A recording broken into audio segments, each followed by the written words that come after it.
Is your card captain throwing your ranked games, or maybe you just recently hit diamond and need some tips on how to be a card captain? Well, let me help you help them, or just help you be the best card captain that you can be.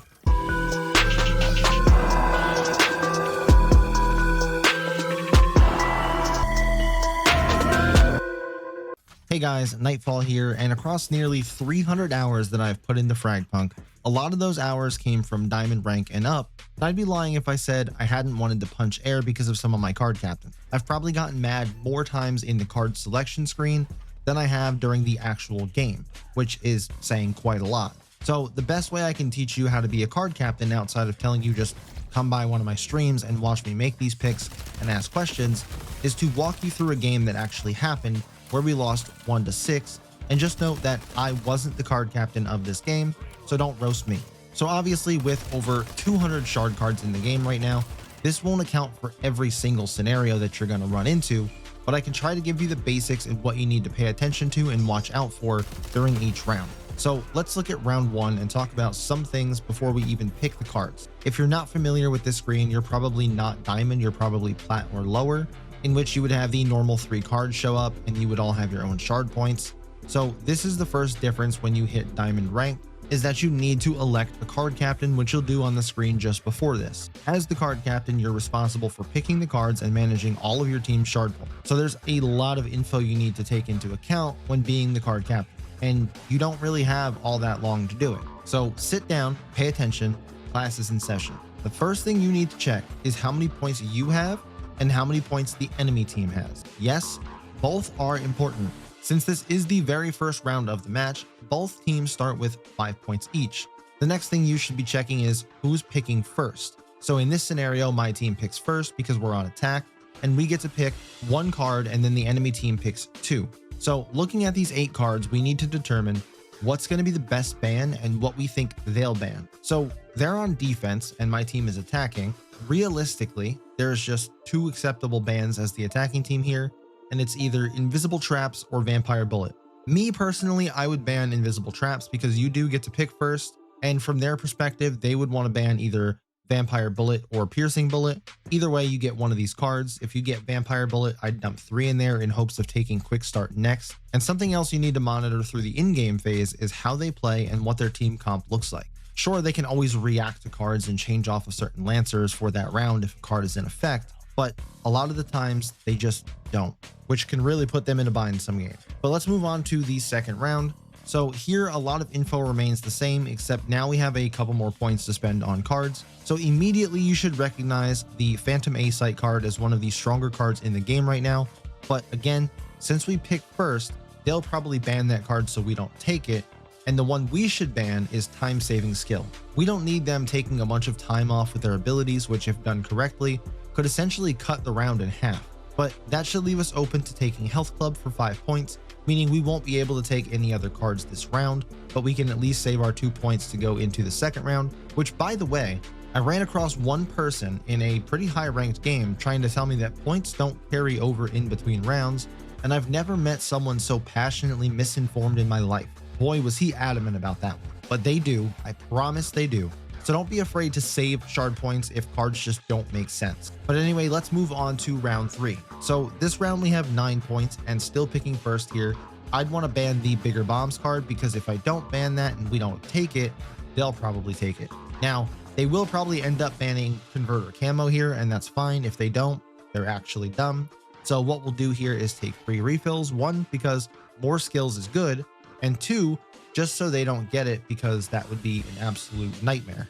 Now taking that card is going to leave us with 6 more shard points. So now if I were them, I would take Swift Resolution and Avenge Me, and then we should go all out here and grab Crab Walk and Burn the Boats. Crab Walk is an optional take here, and you could argue Burn the Boats is a optional card as well, but neither is really ever a bad pick. So either way, you could save your points for the next round, but that's quite a lot of points. You might want to take at least one of the 2 cards and just save the rest going into the next round, or just take all the cards. Moving on to round 4, we now have 11 points to spend and still picking first. So there are 2 cards that are immediate bans on this page. That's Super Jump and Rapid Marksman Rifle. Both could benefit the attacking team, so what you would hope to happen is ban relativistic bullets, and then they're going to ban either Super Jump or marksman rifle, leaving you free to take either one.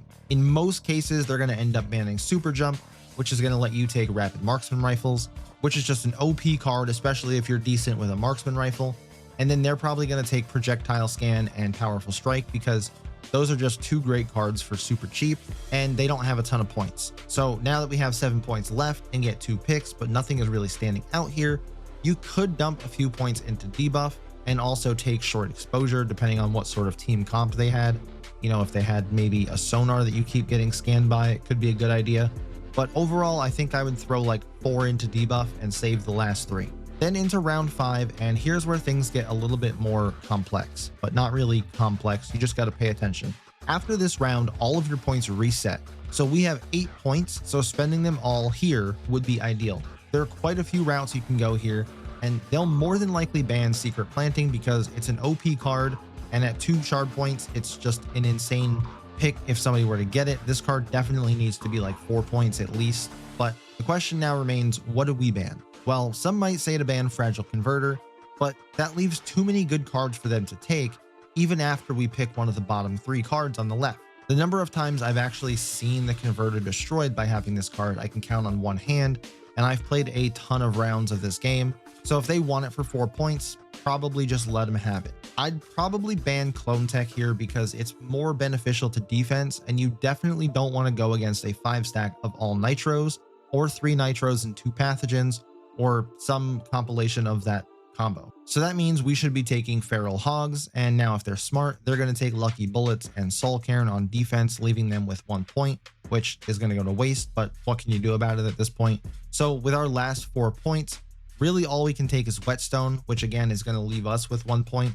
Not a super great card, it's just a variation of Tear Shot, but the difference is you have to be next to your enemies so you can melee them. Still a good card though, because you could just regain health if you get hurt and you guys back out of a gunfight.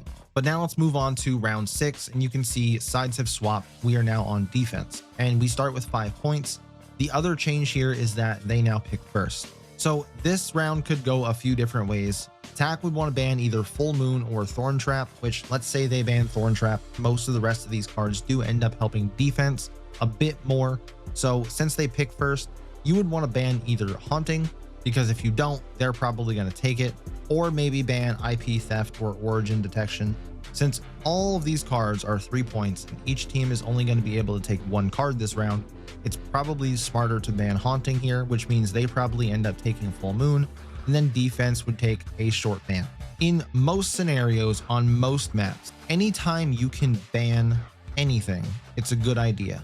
A or B main bans are typically better because banning A short or B short sometimes cuts off rotations for your team.